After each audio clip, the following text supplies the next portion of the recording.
So when we need to find square of numbers near to 100, like 104, 105, and then 91, 92, 98, like that, what do we need to do then?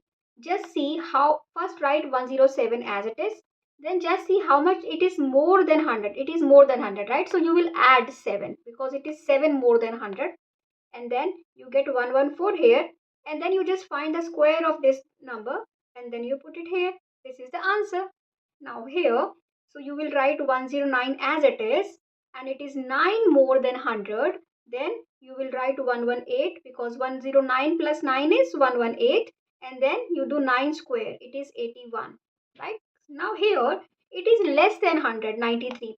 So you will write first 93 as it is. Now how much it is less? It is 7 less. So you will subtract 7 because it is less, and then you will get what? 86. Now you do the square of this digit, 8649. This is the answer.